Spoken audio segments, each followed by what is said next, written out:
आइए दोस्तों बात करते हैं आज दिन भर की तमाम बड़ी खबरों में चीनी वायरस को लेकर क्या अपडेट चल रहे हैं। जी हाँ, तो दरअसल आपको बता दें अब तक के सबसे ज्यादा और गंभीर मामले देखे गए पिछले 24 घंटों के दौरान। आखिर कब थमेगा कोरोना का कहर? पिछले 24 घंटों में एक बार फिर से करीब 10,000 के नए मामले संक्रमण के देखे गए। 7,000 के पास कुल जान जाने वाले लोगों का आंकड़ा पहुंच चुका। जी हाँ, लाइव अपडेट आ रहा दोस्तों कोरोना वायरस इन इंडिया को लेकर। देख सकते हैं देश में कोरोना के तकरीबन 2.46 लाख मरीज हो चुके हैं। 6,929 लोगों की अब तक जान जाने की खबर है। एग्जैक्ट आंकड़ों की बात करें, टोटल देख सकते हैं कुल केस हो चुके हैं भारत में 2,46,628, जिनमें से 9,971 केस पिछले 24 घंटों में नए देखे गए। वहीं एक्टिव केस की बात करें जो कि अभी इलाज चल रहा है जिन लोगों का, तो वो है 1,20,406, जबकि अब तक 1,19,293 लोग ठीक भी हो चुके हैं। टोटल 6,929 लोगों की जान जाने की खबर है। तो ये रहे दोस्तों स्वास्थ्य मंत्रालय द्वारा जारी आज दिन के ही ताजा आंकड़े जो चीनी वायरस को लेकर भारत सरकार के द्वारा जारी किए गए। और इसी बीच अपन बात करें दोस्तों कोरोना से संबंधित कुछ और बड़ी खबरों को जानेंगे। इसके अलावा मौसम समाचार पर भी नजर डालेंगे। साथ ही एकता कपूर और हिंदुस्तानी भाव को लेकर भी कुछ बड़ी खबरें चल रही हैं। आज एकता कपूर का बर्थडे है। एकता कपूर की वेब सीरीज XXX2 वगैरह उस पर भी कुछ मसला चल रहा है, आपको पता होगा, भारतीय सेना को लेकर वगैरह वगैरह। तो उसको लेकर भी एकता कपूर ने चुप्पी तोड़ी, आपको बताएंगे बहुत सारी खबरें। इसके लिए आप हमारे साथ इस वीडियो में जुड़े रहेगा और इस चैनल को सब्सक्राइब करके बेल आइकन जरूर दबा दीजिएगा। चलिए इसी बीच अगला अपडेट आ रहा है दोस्तों। देख सकते हैं कि एम्स के डायरेक्टर ने चेताया कोरोना का पीक आना अभी बाकी है, कम्युनिटी ट्रांसफर का भी खतरा बना हुआ। जी हाँ, एम्स के डायरेक्टर डॉक्टर रणदीप गुलेरिया ने दावा किया दोस्तों कि कोरोना वायरस के मामले अभी और भी ज्यादा बढ़ सकते हैं, क्योंकि देश के केवल 10 से 12 शहरों में ही कम्युनिटी ट्रांसफर का खतरा है। उन्होंने कहा कि दिल्ली मुंबई के हॉटस्पॉट इलाकों में कम्युनिटी ट्रांसफर का सबसे ज्यादा खतरा है। कम्युनिटी ट्रांसफर क्या होता है दोस्तों? तो ये बोले तो ये एक तरह से यूं हो जाता है जैसे कि महामारी सभी जगह पर कॉमनली फैल जाती है उस एरिया में, ठीक है ना, और फिर ऑटोमेटिकली नेचुरल तरीके से इम्यूनिटी पावर पैदा होती है और फिर वो महामारी धीरे धीरे खत्म होती है। लेकिन इसमें रिस्क ये रहता है कि कई बार अगर इम्यूनिटी पैदा नहीं हो पाई तो बहुत ज्यादा लोगों की जान जाने का खतरा बना रहता है। तो ऐसा मसला चल रहा है। और इसी बीच अगली खबर है कि हर्बल से दूर भागेगा कोरोना।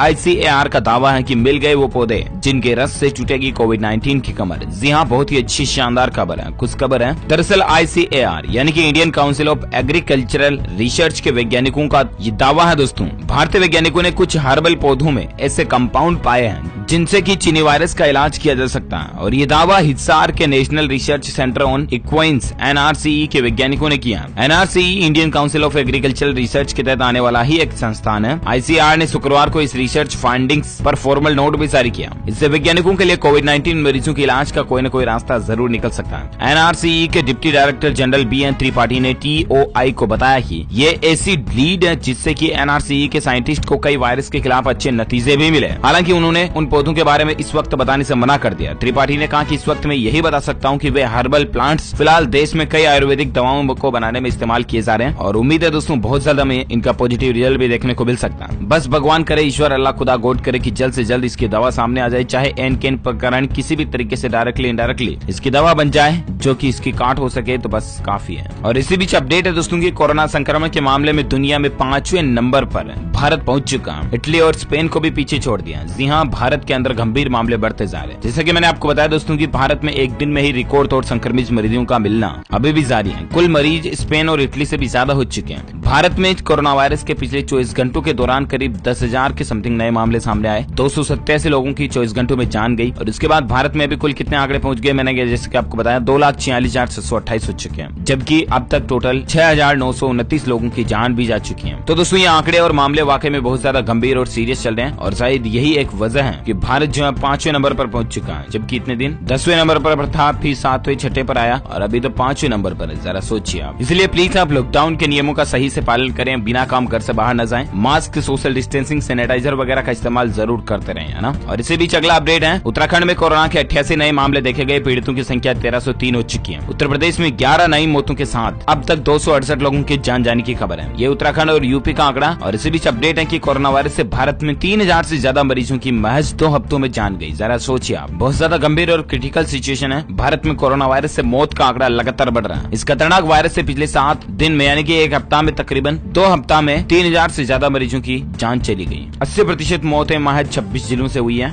और इसी बीच अगला अपडेट है कि अरविंद केजरीवाल की धमकी पर भड़की दिल्ली की मेडिकल एसोसिएशन, बताया कि उत्साह तोड़ने वाला है। जी हाँ, राजधानी दिल्ली कोरोना वायरस से बुरी तरह प्रभावित है और इसी बीच स्थिति और भी ज्यादा बिगड़ सकती है, क्योंकि अब दिल्ली सरकार और मेडिकल स्टाफ एक दूसरे के आमने सामने आ चुका है। दिल्ली सरकार की सख्ती के खिलाफ अब दिल्ली मेडिकल एसोसिएशन ने आवाज उठाई है और उनके अलग अलग कदमों का विरोध भी किया। डीएमए का कहना है कि जिस तरह से अरविंद केजरीवाल डॉक्टर और मेडिकल स्टाफ को धमका रहे हैं वह बर्दाश्त नहीं किया जाएगा। सर गंगाराम हॉस्पिटल पर दर्ज एफआईआर का भी विरोध किया गया। दिल्ली मेडिकल एसोसिएशन ने अपना विरोध जताते हुए कहा दोस्तों कि हम दिल्ली के मुख्यमंत्री अरविंद केजरीवाल द्वारा डॉक्टर्स को दी जा रही चेतावनी और हॉस्पिटलों को दी जा रही धमकी का विरोध करते हैं। सर गंगाराम हॉस्पिटल के खिलाफ दर्ज एफआईआर का भी विरोध किया जाता है। यह पूरे मेडिकल स्टाफ को हतोत्साहित करने वाला है। दरअसल बात कुछ यूं है कि कल आपको पता होगा राजधानी दिल्ली एनसीआर में अरविंद केजरीवाल ने यह आदेश भी दिया था कि प्राइवेट हॉस्पिटलों को भी कोविड-19 का इलाज वगैरह करना जरूरी होगा। कुछ और नियम कानून कायदे भी उन्होंने बताए थे, ये आप देख सकते हैं। तो इन्हीं में से कुछ कारणों के चलते दोस्तों अरविंद केजरीवाल के खिलाफ दिल्ली मेडिकल एसोसिएशन जो भड़क चुका है और मामला चल रहा है। चलिए इसी बीच अगली खबर है कि कोरोना वायरस की महानगरों पर मार देखिए, 4 शहरों में ही करीब 1.25 लाख मरीज हैं। जी हाँ, भारत में शनिवार यानी आज तकरीबन 10,000 मामलों की बढ़ोतरी हुई। राइट, यहाँ ध्यान देने वाली बात यह दोस्तों कि देश में कोरोना वायरस संक्रमण के करीब आधे मामले सिर्फ 4 महानगरों यानी कि दिल्ली, मुंबई, कलकत्ता और चेन्नई से सामने आए। देश में इस वायरस से मरने वालों की संख्या 7,000 के करीब पहुंच चुकी है और मरने वालों में भी तकरीबन आधे लोग इन्हीं 4 महानगरों के हैं। राजधानी दिल्ली, मुंबई, कलकत्ता और चेन्नई, इन 4 महानगरों में सबसे ज्यादा गंभीर मामले, सबसे ज्यादा आंकड़े चल रहे हैं कोरोना वायरस के। ये अपने आप में एक सोचने वाला आंकड़ा है, विचार है। और इसी बीच खबर है दोस्तों की दक्षिण कोरिया में भी कोरोना वायरस के 57 नए मामले देखे गए। चलिए साथ ही अपडेट है कि बढ़ते मामलों के बावजूद एक अच्छी खबर है, देश में घट रही है कोरोना संक्रमण की दर। आंकड़ों पर एक नजर डालें तो आप देख सकते हैं कि देश में कोरोना के मामले जहां बढ़ रहे हैं तेजी से, वहीं 15 से 20 मई के मध्य जहां कोरोना वायरस के मामले हर दिन 4,000 से 5,000 बीच बढ़े थे। राइट, वहीं पिछले 3 दिनों में ये मामले 9,000 से 10,000 के बीच बढ़ रहे हैं। हालांकि देश में संक्रमण के मामलों की दर घट रही है। कोरोना वायरस के राष्ट्रीय औसत दर में 0.5% की कमी आई है और ये आंकड़े और डिटेल आप देख सकते हैं। तो ये राहत की बात है। तो ये तो रहे दोस्तों कोरोना से संबंधित आंकड़े और अब नजर डालते हैं आज के मौसम समाचार वेदर न्यूज अपडेट पर। तो बड़ी खबर आप देख सकते हैं, दक्षिण पश्चिम मानसून के आगे बढ़ने की संभावना जताई जा रही है और इन राज्यों में भारी बारिश का खतरा मंडरा रहा। जी हाँ, भारतीय मौसम विज्ञान विभाग का कहना है दोस्तों की दक्षिण पश्चिम मानसून के कर्नाटक के कुछ और अंदरूनी दक्षिणी इलाकों के चलते तमिलनाडु, पंडिचेरी, कराईकल, बंगाल की खाड़ी के अधिकतर हिस्सों की ओर बढ़ने की संभावना है। और ऐसे में मौसम विभाग की ओर से जारी बयान के मुताबिक दक्षिण पश्चिम मानसून के अगले 23 दिनों में कर्नाटक के कुछ और इलाकों में, पूरे तमिलनाडु, रायलसीमा के कुछ हिस्सों में, आंध्र प्रदेश तटीय इलाकों में, पश्चिम बंगाल की खाड़ी, पूर्वोत्तर भारत के कुछ हिस्सों में आगे बढ़ने की संभावना है। और इस वजह से अगले 24 से 48 घंटों के दौरान इन इलाकों में रुक रुक कर गरज के साथ बारिश होने की भी संभावना जताई जा रही है। कहां कहां बारिश हो सकती है तो मुंबई और इसके आसपास के क्षेत्रों में मानसून पूर्व की बारिश हुई है। मौसम विभाग के अनुसार रविवार को मुंबई में बादल छाए रहने के साथ ही हल्की से मध्यम बारिश के साथ गरज या बौछारें पड़ने की संभावना है। वहीं अगले 24 घंटों के दौरान कर्नाटक, तमिलनाडु, पंडिचेरी, बंगाल की खाड़ी के अधिकांश हिस्सों में हल्की मध्यम बारिश होने की संभावना है। ओके दोस्तों, तो ये रहे आज के ताजा मौसम समाचार। अब नजर डालते हैं कुछ बॉलीवुड से संबंधित खबरों पर, जहां आज एकता कपूर का बर्थडे है और इसलिए मैं आपको बॉलीवुड से संबंधित और इनसे जुड़ी हुई कुछ खबरें भी बता देता हूं। बाकी आपको पता, मैंने डीएलएस न्यूज के ऊपर कभी ऐसी मनोरंजन से संबंधित खबरें बताई नहीं, कभी डीएलएस न्यूज के ऊपर बॉलीवुड वगैरह से रिलेटेड। राइट, क्योंकि मैं हर एक खबर काम की बताता हूं। लेकिन आप देख सकते हैं कि इस वजह से आज भी सिंगल है एकता कपूर। इंटरव्यू के दौरान उन्होंने खुलासा किया। जी हाँ, आपको पता होगा कि एकता कपूर ने अभी तक शादी नहीं की। जिस तरह से बॉलीवुड के सलमान खान अभी भी सिंगल है ना, उसी तरह से फिल्म और टीवी शो की प्रोड्यूसर एकता कपूर का आज 45वां जन्मदिन है। 7 जून को उनका बर्थडे है। 1975 उनका बर्थ ईयर है और तकरीबन उनकी 45 साल एज हो चुकी है। दर्शकों के दिलों पर राज करने वाली टीवी क्वीन कहलाने वाली एकता कपूर आज भी सिंगल है। इसके पीछे उन्होंने वजह क्या बताई पता है? एकता कपूर ने बताया दोस्तों कि मेरे पिता ने मुझसे कहा था या तो तुम्हें शादी करनी होगी या तो फिर काम चॉइस करना होगा और मैंने इन दोनों में से काम को चुना। मैं शादी नहीं करना चाहती थी, इस वजह से मैंने काम को ही तरजीह दी थी। मेरे वो दोस्त जिनकी शादी हो चुकी है वो आज भी सिंगल हो चुके, कईयों के मैंने तलाक देखे और उनका कहना कि मुझे लगता है कि अभी भी मुझ में सब्र है। ये कुछ रीजन बताया उन्होंने। इसके अलावा अब आपको पता होगा कि आजकल अक्स वेब सीरीज को लेकर वो काफी विवादों में पड़ी हुई है, लेकिन फाइनली आखिरकार उन्होंने चुप्पी तोड़ ही दी है। उन्होंने कहा कि मैं माफी मांगने के लिए तैयार हूँ। इस वेब सीरीज के विवाद पर एकता कपूर ने चुप्पी तोड़ते हुए कहा दोस्तों की मैं इंडियन आर्मी की बेहद इज्जत करती हूँ और हमारी देश की सुरक्षा में आर्मी का बहुत बहुत योगदान है, बहुत ज्यादा। अगर आर्मी के किसी भी संगठन से मुझे माफी मांगने की नौबत आती है तो मैं इसके लिए तैयार हूँ। एकता कपूर ने कहा कि मैं सोशल मीडिया पर मिलने वाली धमकियों और कुछ बदमाशों की अभद्र भाषा से डरने वाली नहीं हूँ। आज मैं जहाँ हूँ वहाँ कल कोई दूसरी महिला हो सकती है। मेरी माँ और परिवार को रेप की धमकी तक मिल रही है जो कि सरासर गलत है।